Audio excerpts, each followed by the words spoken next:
네, 이번에 미중 정상회담 관련 내용 전문가 두 분과 분석해 보겠습니다. 봉영식 연세대 국제대학원 개건 교수, 김민균 서강대 경영학과 교수와 함께하겠습니다. 어서 오세요. 어서 오세요. 안녕하십니까. 네, 봉영식 교수님. 일단 G2가 만난 거잖아요. G2가 만나서 아무래도 기싸움이 있을 수밖에 없는데 모두 발언 이렇게 보셨을 때 분위기가 좀 어땠습니까?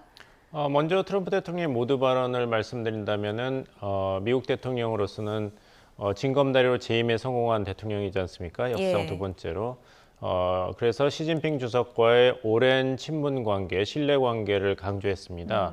다른 대통령은 4년 정도 시진핑 주석 그리고 다른 중국의 대표 지도자와 우정을 쌓았는데 나는 그보다 훨씬 더 깊은 역사가 있다. 이 점을 강조하면서 소위 개인적인 신뢰랄까요? 친분에 기반한 양측이 인정할 수 있는 좋은 회담 결과를 지향하고자 하는 메시지를 전달한 것으로 보이고 시진핑 주석은 좀 공손하지만 강한 메시지를 던졌다고 할까요? 예. 2013년에 주석으로 등극하면서 써니랜드에서 주석이 된 다음에 처음으로 미국 대통령과 정상회담을 했을 때 내세웠던 신형 대국 관계론을 다시 한번 이야기했습니다. 새로운 시대 대국 간의 상호관계의 패러다임을 만들어 가야 됩니다.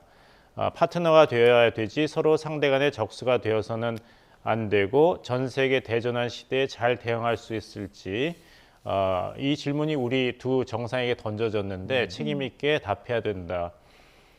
두 가지로 생각할 수 있겠습니다. 신형 대국 관계니까 더 이상 중국을 제2의 패권국가로 할 것이 아니라 미국과 동등한 패권국가로 인정을 해라. 이제는 인정할 때가 되지 않았는가.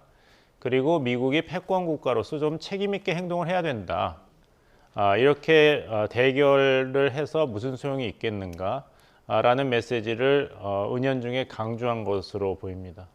막상 사실 현안이 여러 가지가 있지 않습니까? 그런데 이제 두 정상이 만나서 이렇게 하는 어떤 행동들을 보면 뭐 그래도 좀 화기애애한 그런 부분도 있었거든요. 스몰 토크도 나누고요. 이건 좀 어떻게 보셨어요? 뭐 그런 면에서 본다면 이재명 대통령이 트럼프 대통령보다는 훨씬 더 시진핑 주석에 잘하지 않았나 생각합니다. 기억하시겠습니다만 에이펙 정상회담 때 이거 전화기 보여주면서 이거 보완됩니까? 네. 그러니까 시진핑 주석이 잘 웃지 않는 성격인데 활짝 웃으면서 한번 점검해 보라고 이런 화기애애한 분위기가 아직까지는 트럼프 대통령과 시진핑 주석 사이에는 없었죠. 시진핑 주석은 계속 근엄한 표정으로 할 말을 다 하고 트럼프 대통령도 부드럽게 이야기하면서 친분 관계를 강조했습니다만 우리가 다 알다시피 지금 양국 관계가 녹록지 않고 더군다나 이란 전쟁이 장기화되면서 미국 입장에서는 더 어려워진 것이 사실인데 그런 면으로 본다면은 이제 미국이 굉장히 어려운 게임을 할 것이라는 것은 잘 알고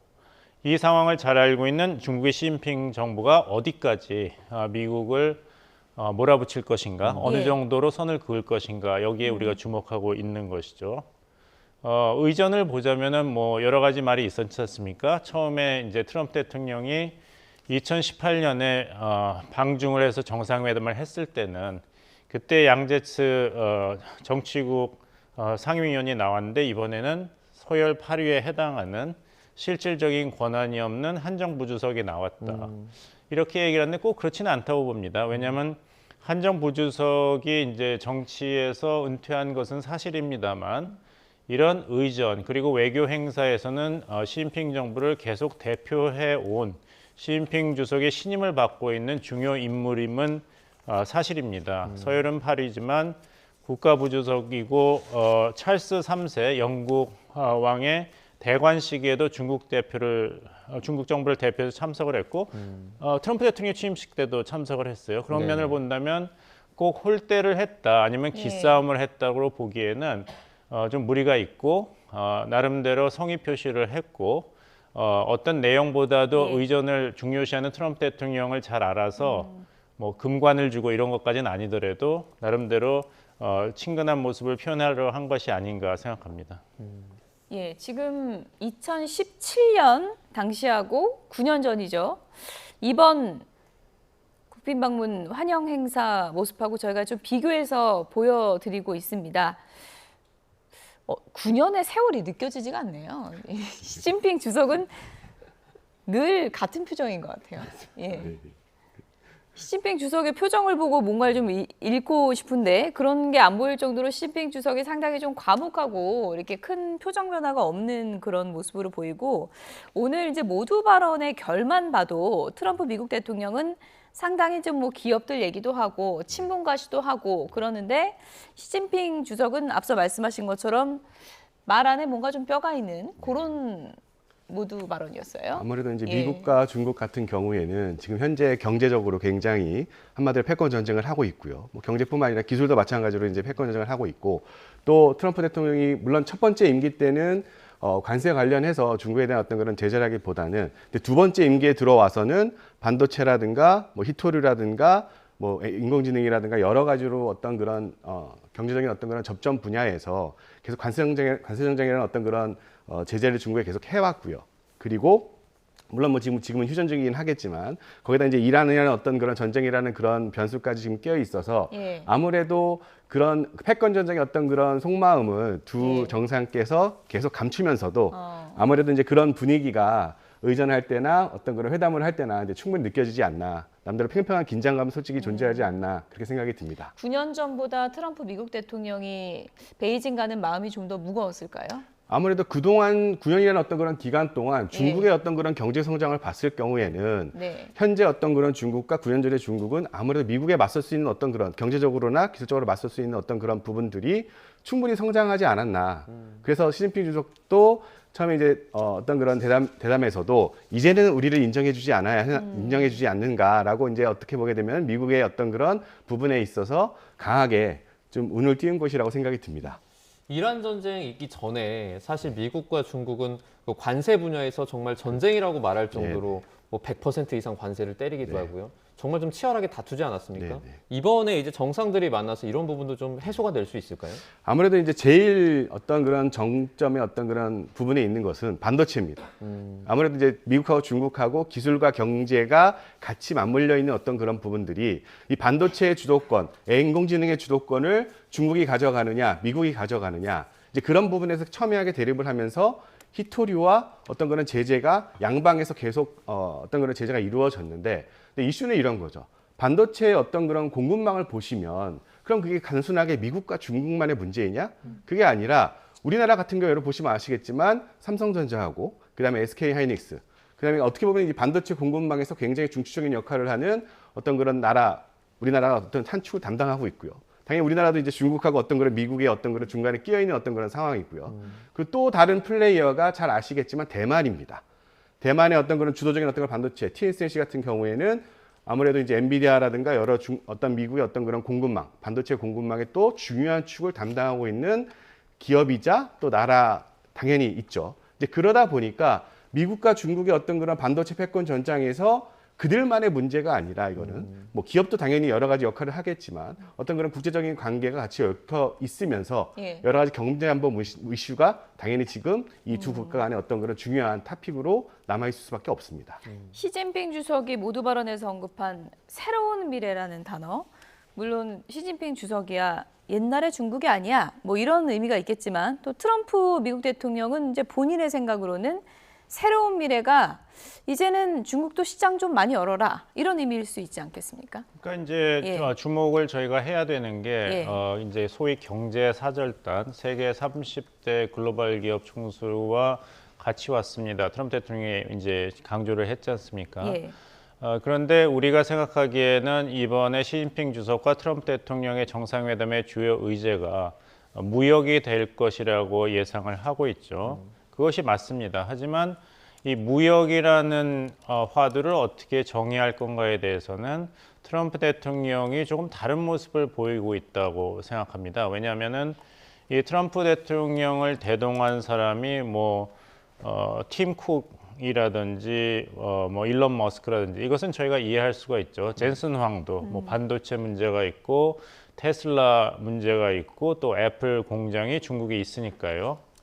그런데 흥미로운 것은 이제 블랙록 CEO인 레리 핑크도 있고 미국의 그 신용카드 회사 마스터와 비자도 이번에 동참했습니다. 그 말은 트럼프 행정부 입장에서는 중국과 미국 간의 무역 역조 현상에 대해서 계속 중국에 대해서 요구를 하겠고 중국 입장에서 미국에 대해서 무역에 대한 관세에 대한 이야기를 하겠지만 그것을 넘는 새로운 틀이랄까요? 즉 미국이 중국 금융시장과 중국 기업에 투자하는 것을 시진핑 정부에게 요구할 가능성이 높다고 보입니다. 이런 경제사절단의 구성을 보면 중국 기업에 미국 투자가 들어가면은 그 소위 미국 내에서 생산을 해라 관세를 피하고 싶다면 현대자동차도 미국 내 공장을 짓고 미국에서 자동차를 팔고 삼성전자도 반도체 공장을 미국으로 옮겨서 거기서 생산하고 판매해라.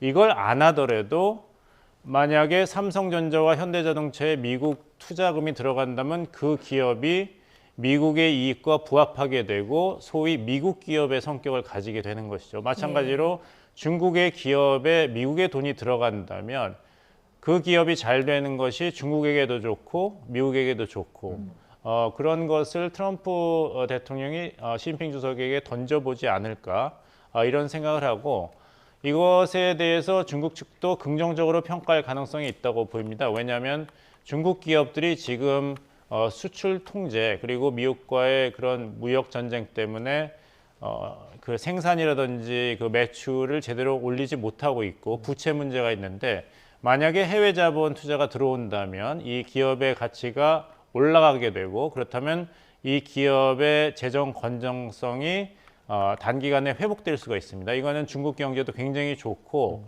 경제가 활성화된다면 시진핑 정부가 계속 고민하고 있는 청년 취업 문제를 해결하는 데 큰 도움이 되기 때문에 이것이 일종의 트럼프 대통령의 회심의 카드가 아닐까 좀 우리가 주목을 해야 된다고 생각합니다. 이번에 방중 방문단에 사실 애초에는 그 엔비디아의 젠슨 황 CEO가 빠져 있었는데 나중에 이제 합류를 하게 되지 않았습니까? 어떻게 보면 뭐 반도체가 정말 중요한 의제이기 때문에 그런 것도 있겠지만 또 일각에서는 실적이나 또 중국 시장에 대한 어떤 그 잃어버린 그런 부분들 때문에 이렇게 끝에라도 합류를 했다라는 전망들이 있어요. 일단은 반도체 어떤 엔비디아 같은 경우에는 미국이 중국에 대한 어떤 그런 반도체 규제를 진행하는 동안 한마디로 얘기해서 엔비디아의 어떤 그런 수출을 막고요. 아무래도 기술 유출 관련 우려가들이 많이 있었기 때문에 뭐 규제를 풀어준다 하더라도 저기능 사양의 어떤 그런 AI 칩이라든가 이제 그런 부분에 대해서 이제 수출을 허용했는데 이제 그러다 보니까 중국 내에서의 어떤 그런 엔비디아의 어떤 그런 점유율이라든가 여러 가지 매출의 어떤 그런 급감 요소들이 굉장히 등장을 하게 됩니다. 그러니까 반대로 규제를 하면서 어떻게 보면 미국 입장에서 봤을 경우에는 중국의 어떤 그런 경제 규제를 하게 되면서 긍정적인 어떤 효과를 이끌어내려고 노력을 했지만 엔비디아도 매출이 떨어지게 되고 이제 그러다 보니까 중국 입장에서 봤을 경우에도 국내 어떤 그런 반도체 산업, 파이를 비롯한 반도체 산업의 어떤 그런 기술 자국화 그런 부분들이 솔직히 굉장히 많이 성장을 했습니다. 그다음 규제를 받는 동안 이제 그러다 보니까 엔비디아 입장에서 봤을 경우에는 오히려 중국에 수출을 하면서 본인들의 어떤 그런 매출이라든가 아니면 어떤 그런 미국의 어떤 그런 반도체 경쟁력이라든가 그런 부분들을 어떻게 보면 굉장히 중요시하게 생각이 드는데 규제가 오히려 중국의 어떤 그런 반도체 산업의 성장에 플러스적인 요소를 했다는 것이죠. 이제 그런 면에서 어떻게 보면 좀 경각심을 갖고 엔비디아 입장에서 봤을 경우에도 어떤 그런 중국 관련해서 어떤 판로라든가 매출이라든가 반도체 어떤 그런 규제의 어떤 그런 틀을 좀 깰 수 있지 않나라는 어떤 그런 시도로 젠슨 황이 아무래도 합류를 한 거라고 생각이 듭니다. 네, 젠슨 황의 뭐 존재감으로 치면은 둘째가라면 서러운 일론 머스크가 그렇죠. 에어포스원에서도 뭐 장관들보다 더 먼저 내리더라고요. 네. 뭐 한간엔 트럼프 미국 대통령하고 사이가 벌어졌다는 얘기도 있었는데 이번에 이제 합류를 했지 않습니까? 네. 어떤 좀 의미를 갖고 합류했을까요? 아무래도 이제 일론 머스크는 테슬라의 CEO인데 이제 테슬라는 이제 상하이 중국에서 이제 아무래도 이제 매출 관련해서 이제 영향이 있는데 중요한 거는 테슬라가 어떤 중국 내에서의 어떤 그런 가격 경쟁이랑 경쟁을 하게 되면서 이 중국 내의 전기 자동차 시장이라든가 뭐 2차 전지라든가 이제 그런 부분에 대해서 테슬라 같은 경우에는 조금 더 어떤 그런 네트워크라든가 아니면 중국 내 어떤 그런 입지를 조금 더 강화시킬 필요가 있다고 판단을 한 거라고 생각이 듭니다. 그리고 또 아무래도 이제 중국 어떤 그런 전기차 시장 관련해서 뭐 전반적으로 세계 전기차 시장을 보시게 되면 수요가 굉장히 올랐다가 현재 뭐 물론 뭐 이란 어떤 그런 중동 어떤 그런 원유 문제도 있긴 하겠지만 생각보다 어떤 그런 전기차의 수요가 급속하게 증가하지는 않고 있군요. 서서히 다운턴으로 조금씩 어떤 그런 감소하는 추세인데 그럼에도 불구하고 이제 테슬라 같은 경우에는 일론 머스크 어떤 중국에서의 어떤 그런 우리 테슬라의 어떤 그런 마켓쉐어라든가 점유율의 어떤 그런 부분을 좀 강화하기 위해서 아무래도 그런 부분들이 좀 신경이 쓰이지 않았나라고 생각이 듭니다. 중국이라는 배경이 사실 인구도 많지만 그렇죠. 뭐 규제라든지 이런 부분에 있어서 그 전 세계적으로 봤을 때 자율주행이나 전기차 도입이 좀 많이 돼 있잖아요. 이런 부분들도 사실 일론 머스크가 그곳에 가서 무엇을 하려는 그런 이유가 될 수도 있을 것 예, 같아요. 당연하죠. 그러니까 어떻게 보게 되면 이제 미국과 중국이 계속 경제와 패권 전쟁을 하는 이유 중에 하나는 뭐 전기차 입장에서 봤을 경우에 자동차 산업 입장에서 봤을 경우에 양쪽 다 굉장히 이 세계에서 제일 큰 시장이거든요. 엄밀히 따면 중국도 그렇고 미국도 그렇고요. 그리고 또 경쟁이 또 굉장히 치열합니다. 그러니까 미국 시장이나 중국 시장도 뭐 전기차 분야에서는 굉장히 치열한 경쟁이 하고 있기 때문에 그런 넓은 시장을 어떻게 보게 되면은 어떤 미국과 중국의 어떤 그런 외교적인 관계 때문에 포기할 수는 없고요. 기업 입장에서 봤을 경우에 대신 이제 그런 경제 시장에서 확실하게 주도권을 잡고 어떤 그런 선제적인 어떤 그런 1등 기업으로서 나가설 수 있는 어떤 그런 발판을 마련하지 않게 되면 중국뿐만 아니라 뭐 유럽이라든가 아니면 우리나라라든가 뭐 일본이라든가 아니면 미국에서도 어떤 그런 테슬라의 미래에 관련해서도 뭐 여러 가지로 어떤 그런 불투명한 어떤 그런 전망이 나올 수도 있는 거기 때문에 일단은 거기에서 어떤 그런 확실하게 자리매김을 좀 하지 않나라는 생각이 듭니다. 네. 지금 1시 5분입니다. 지금 회담이 시작한 지 이제 시간이 좀 지났는데 뭐 다음 일정도 바로 있고요. 깊은 논의를 하긴 힘들 것 같고 지금 마주 앉아서 어떤 얘기들이 오갈까요? 뭐 가장 이야기하고 싶은 이야기를 이제 테이블에 올려놓고 상대방의 이제 반응을 받는 그리고 의견을 다시 재차 교환하는 순서로 가지 않을까 생각하고 이번 2박 3일 일정에서 양국 정상이 적어도 6번 서로 만남을 가지는 것이 보장돼 있다고 합니다. 예. 그렇다면은 이번 첫 회의에서는 굵직한 얘기를 한 다음에 이 강론이라든지 그 협상은 실무진 그리고 기업 총수에게 맡기는 그런 순서로 진행이 되지 않을까 생각하고 마지막 순간에 가서는 양국 정상이 실무진 협의에 가서 다시 한번 점검을 하고 뭐 수정을 지시한다든지 재협상을 한다든지 확인을 하는 그런 식으로 마무리될 것으로 생각합니다. 예를 들어 뭐 천당공원을 가면 양국 정상이 이렇게 둘이 이렇게 걷는 시간도 좀 네, 있을까요? 있습니다. 예. 거기서 이제 중요한 메시지를 건네줄 수도 있죠. 예. 예를 들면은 예전에 그 이스라엘에 대해서 미국과 프랑스가 네타냐후 정부에 대해서 옛날 네타냐후 정부입니다. 어떻게 대응할 거에 대해서 여러 가지 그 반대 의견이 있었습니다. 그때 그 마이크가 켜져 있는 줄 모르고 오바마 대통령이 프랑스 대통령에게 귓속말을 했습니다. 예. 내 중간 선거가 있으니까 나에게 좀 시간을 달라. 그러고 나면 내가 네타냐후에게 좀 강한 메시지를 보내겠다 예. 한 것이 들렸어요. 아, 그랬군요. 그런 식으로 이렇게 비공식적인 문화 행사 같지만 여기서 오히려 더 중요한 의견을 교환하고 확인할 가능성도 있다는 말씀을 드리겠습니다. 그때 이란 얘기가 나올 수도 있겠군요. 그렇습니다. 뭐 예를 들면은 뭐 시간을 정한다든지 예. 아니면은 시진핑 주석에게 당신이 먼저 이란을 설득해서 단계적이라도 호르무즈 해협의 일부 재개방을 하면 나도 내 해군을 철수시키겠다라는 식으로 얘기를 한다면 시진핑 주석이 거기에 대해서 내가 메시지를 이란 측에 전달하겠지만 보장이 필요하다. 예. 그러면은 미국 해군 중에서 어떤 것을 어떤 식으로 철수시킬지를 그러면은 누구를 통해서 언제까지 얘기해달라. 예. 그럼 알았다. 이런 식의 메시지도 주고받을 수가 있죠. 미중 정상회담 앞서서 그러니까 서울에서 이제 그 미중 고위급 회담이 좀 열렸잖아요. 네네. 이런 건 좀 저희가 어떤 의미로 받아들일 수 있나요?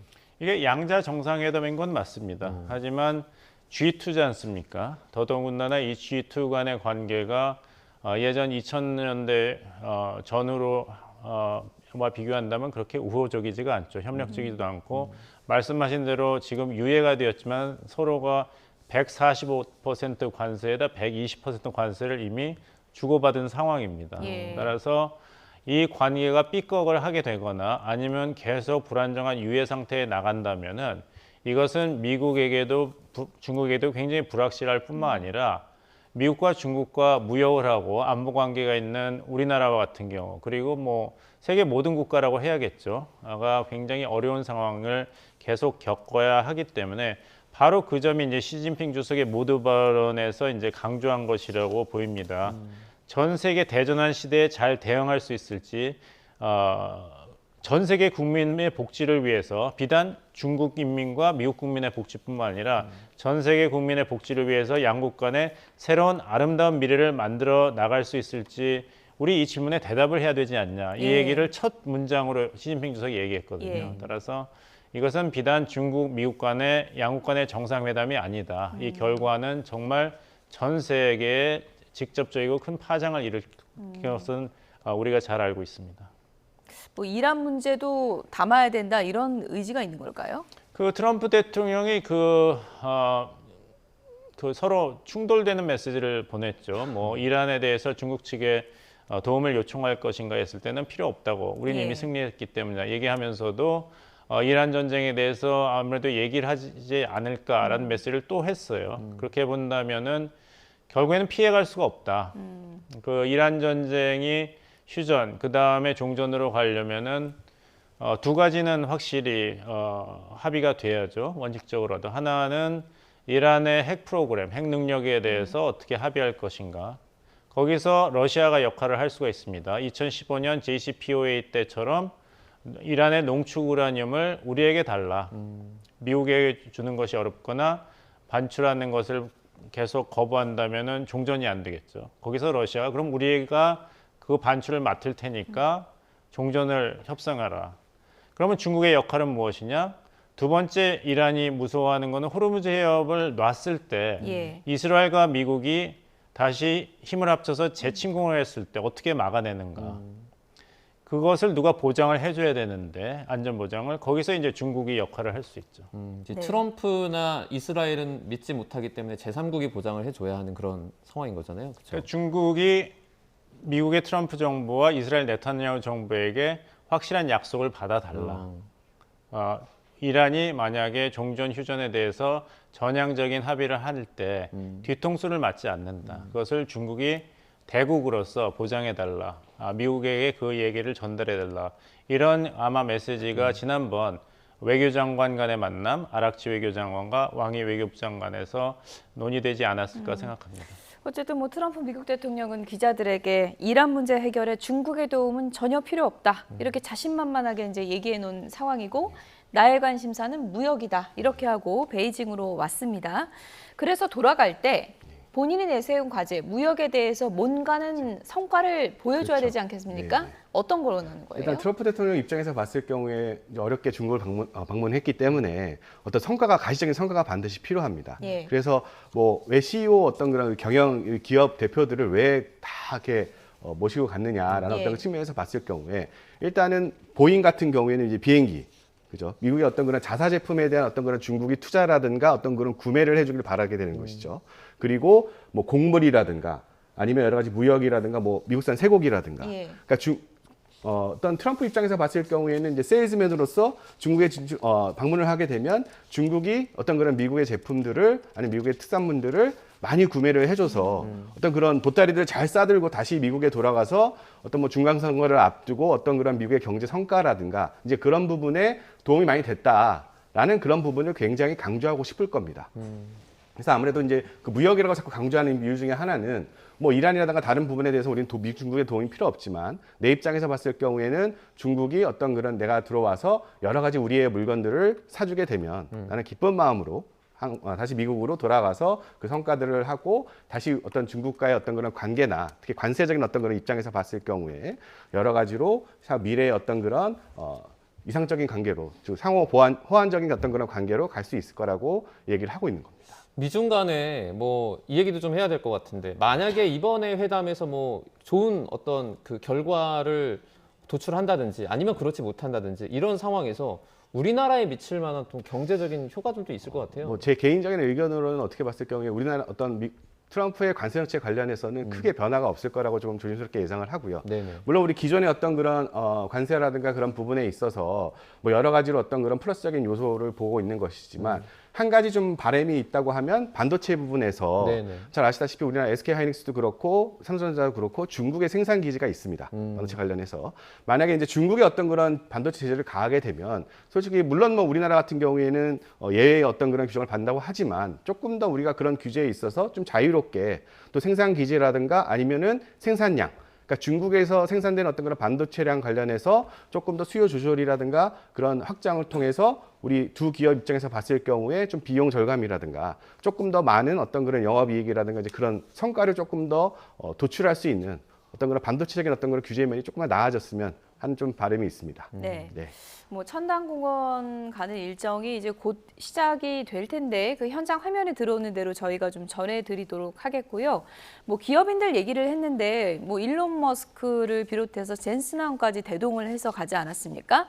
아무래도 환영 만찬에서는 시진핑 주석과도 기업인들과 이렇게 만남이 좀 자연스럽게 이루어질 것 같아요. 하지만 뭐 구체적인 얘기를 하기는 힘들겠죠. 예. 왜냐하면 시진핑 주석이 뭐 경제 정책을 중국 기업을 아니면은 중국 경제 부분을 대표해서 구체적인 얘기를 하기는 아무래도 힘들겠지만 시진핑 주석의 덕담이 과연 아까 말씀드린 대로 미국과 중국 간에는 무역 문제에 있어서는 충돌이 있지만 그 해결책으로 중국이 기업과 금융시장을 개방할 의향이 있다는 식의 메시지만 던진다 하더라도 이것이 서로 충돌 상대인데 새로운 국면에서 개선할 수 있는 이제 가능성이 있다고 우리가 볼 수 있겠죠. 그런 면으로 본다면은 트럼프 대통령이 계속 강조한 것은 시진핑 주석과는 무역 얘기를 하겠다. 계속 무역 얘기를 했지 않습니까? 네네. 그만큼 이제 미국의 국민들이 거기에 대해서 가장 큰 관심을 가지고 있다는 것을 잘 알고 있는 것이죠. 지난달 이제 소비자 물가지수 상승률이 3.8% 미국이 그것이 2023년 5월 이후로는 가장 안 좋은 수치입니다. 그러니까 이란 전쟁 여파로 인한 이제 소비자 경제가 굉장히 어려워지고 있다는 반증인데 11월 중간 선거를 앞두고 이것은 트럼프 행정부와 공화당에게는 굉장히 좋지 않은 소식이죠. 그렇다면은 이 주목을 받고 있는 미중 정상회담에서 미국 소비자, 기업이 환영할 만한 구체적인 성과가 나와야 되는데 여기에 대해서 트럼프 대통령이 과연 중국의 시진핑 정부에게 어떤 반대 급부를 약속할 것인가, 그것이 충분할 것인가, 이것에 대해서 앞으로 1박 2일 동안 치열한 이제 협상이 있을 것으로 생각합니다. 예. 일론 머스크는 트럼프 미국 대통령과 정말 애증의 역사가 있는 그런 기업인인데 이번에 동행을 한 거 보면 트럼프 대통령도 뭐 미국의 이익에 있어서는 꼭 필요한 사람이다 이렇게 좀 인정을 하는 것 같아요. 뭐 감정이 있다 하더라도 예. 그 실익이 워낙 크다면은 그런 감정이랄까요? 개인적인 사정은 접어들 수가 있는 것이죠. 군주론으로 유명한 마키아벨리가 책에서 얘기했지 않습니까?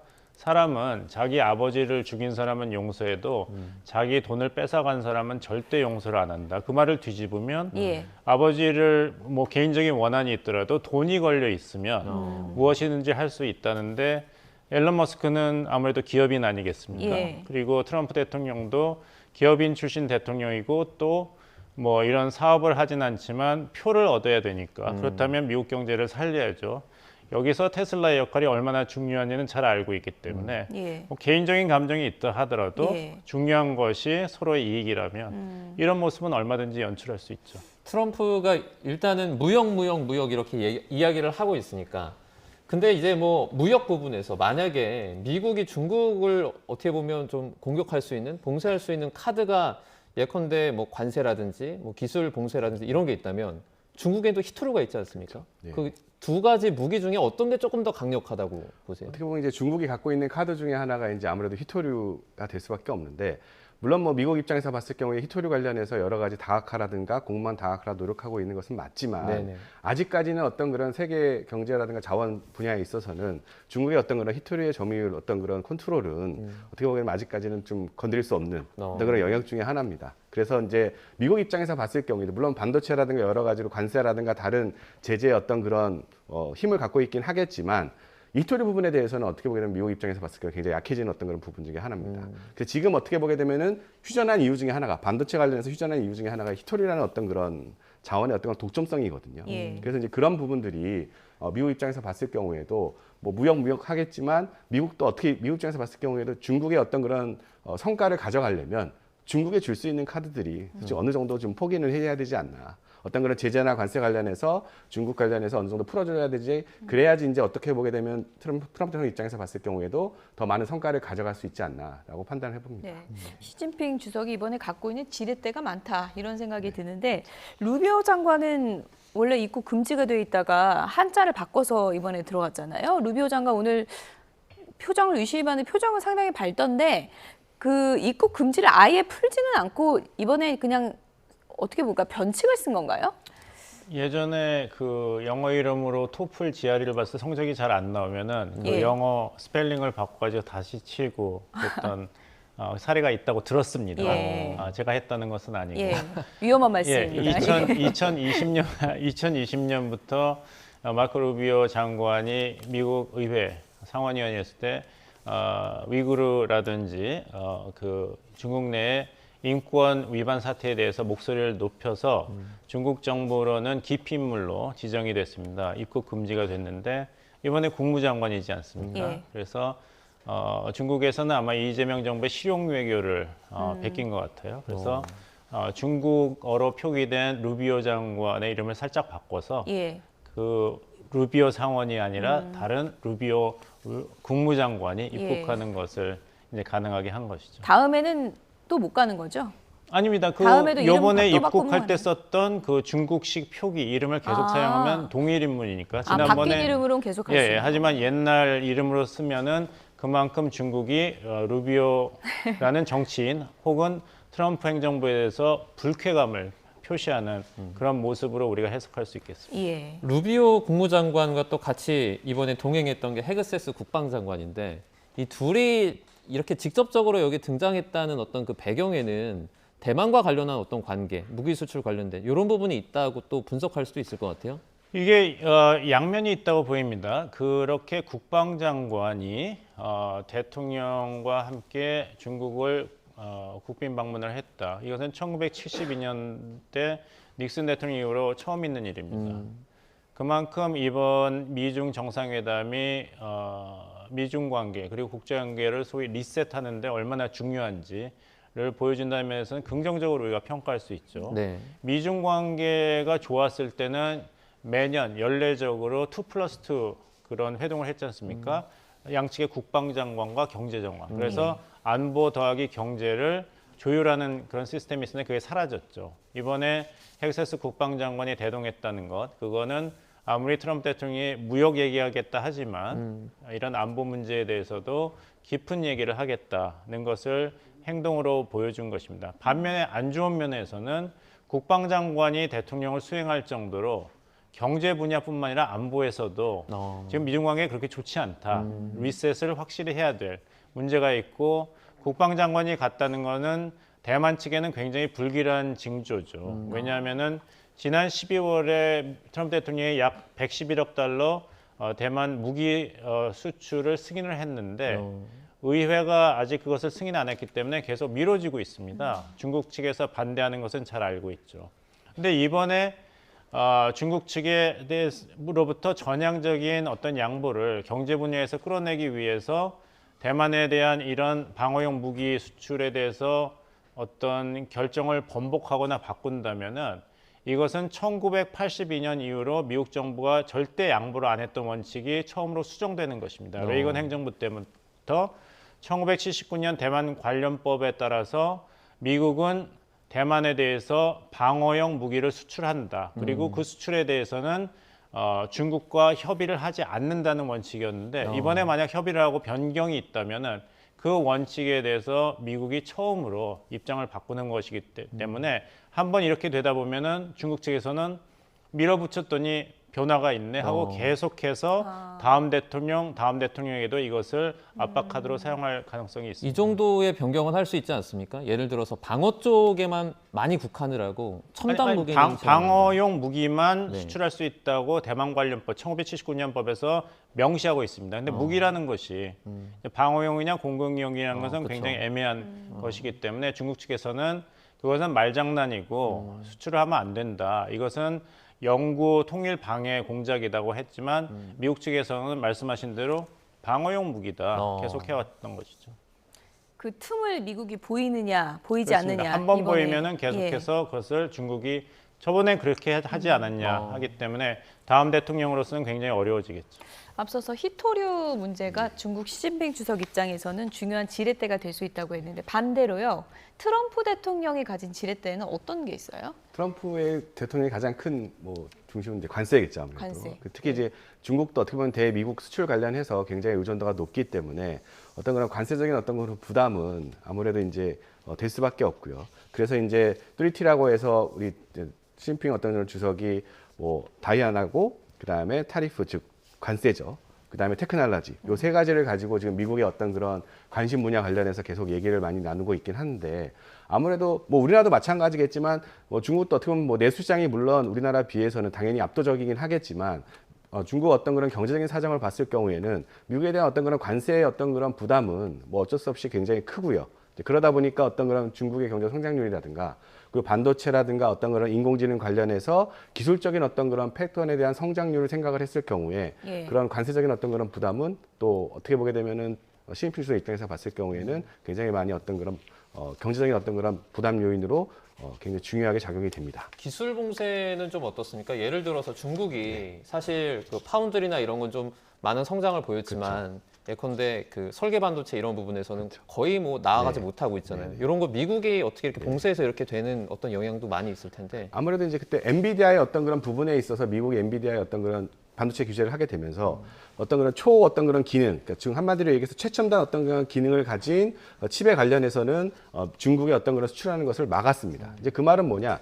그만큼 어떤 그런 기술 유출이라든가 이제 그런 면에서 반도체에 중국이 따라오는 것을 아무래도 두려워하는 부분들이 당연히 있는 거고요. 그러니까 중국이 어떤 그런 물론 잠재적인 어떤 잠재력은 당연히 갖고 있고요. 이제 그러다 보니까 이제 그런 부분에 관련해서 굉장히 어떤 그런 미국은 규제라든가 어떤 그런 부분을 활용을 해서 예. 어떤 그런 반도체 어떤 거 따라오는 부분, 즉 어떤 G2다. 아직도 우리 중국은 우리의 아래다. 약간 그런 부분들을 계속 견제를 하고 있는 것으로 생각이 듭니다. 네, 경제적인 측면만 보면 9년 전과 지금 비교를 했을 때 미중 간의 격차가 상당히 좁아진 상태다 이렇게 볼 수 있는 네, 건가요? 네, 그렇게 판단이 됩니다. 예. 네. 어쨌든 9년 전과 지금은 다르다. 이게 이제 중국이 계속 내세우는 입장인 것 같고요. 오늘 첫 번째 회동 장면을 아까 봤는데 물론 첫 회동이니까 상견례 성격이 있어서 그런지 몰라도 모든 강요들이 쭉 앉았거든요. 한마디씩 인사만 해도 1시간은 다 갈 것 같은데 이번 첫 회동은 아무래도 좀 심도 있는 얘기는 힘들겠죠. 그렇기 때문에 예. 워낙 참석자 숫자가 크기 때문에 예. 돌아가면서 이야기할 시간이 포함되는 것은 이례적입니다. 예. 그렇지 않았을 거라고 생각합니다. 단지 서로 이제 인사라는 차원에서 배석을 한 것으로 보이고, 근데 중국 측에서는 어떻게 트럼프 대통령을 공략해야 될지 좀 소프트웨어 차원에서는 이미 잘 알고 있을 것이라고 생각해요. 이렇게 천단공원을 가는 것도 왕은 없다는 데모를 받고 있는 트럼프 대통령이지만 트럼프 대통령이 왕 노릇하고 싶어 하는 것은 잘 알고 있고 그렇죠. 우리도 신라 금관을 주었죠. 반응이 좋았습니다. 그래서 천자가 하늘에 제사를 지냈던 곳에 가서 트럼프 대통령을 달래면서도 중국이 정말 강국이다. 그냥 무역만 하는 나라가 아니라 문명 강국이고 기술 강국이라는 것을 각인시키면서 또 트럼프 대통령에게 그 지도자로서 통큰 결정을 압박할 것으로 보입니다. 아까 초반에 약간 얘기했지만 이 에어포스 원에서 내려올 때 트럼프 대통령이 제일 먼저 내려오는 것은 당연하죠. 멜라니아 여사는 없었습니다. 그렇다면 이제 공식 국빈 방문이니까 트럼프 행정부의 강요가 순서대로 내려와야 되는데 네. 트럼프 대통령 가족이 내려왔습니다. 네. 차남 부부가. 이러면 안 되는 것이거든요. 그다음에 일론 머스크가 내려왔습니다. 예. 행정 관료가 아니라.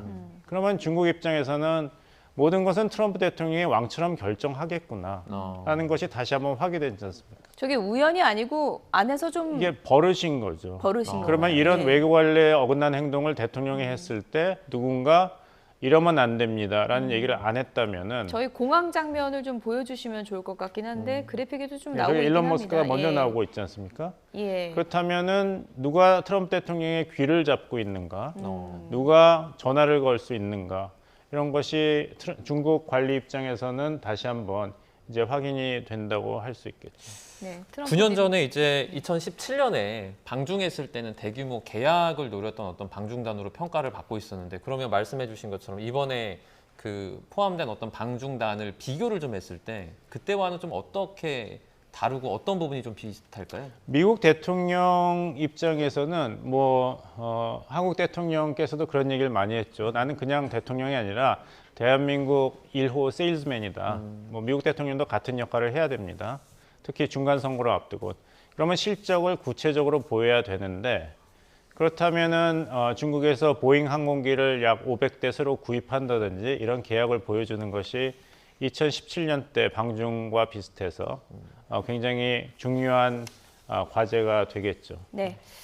일단 지금까지는 저희가 이제 환영 행사하고 첫 그 회의가 열리는 장면을 보여드렸고요.